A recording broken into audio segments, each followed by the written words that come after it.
റൂഹിന് പറയാനാകുമോ അസ്റായീലെത്തുമ്പോൾ നേരമില്ലെന്നും പോരാനൊക്കുകയില്ലെന്നും?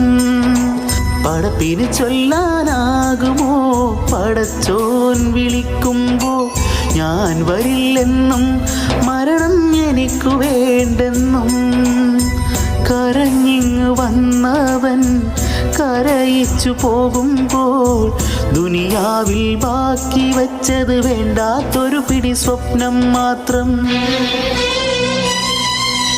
റൂഹിന് പറയാനാകുമോ അസ്റായീലെത്തുമ്പോൾ നേരമില്ലെന്നും പോരാനൊക്കുകയില്ലെന്നും?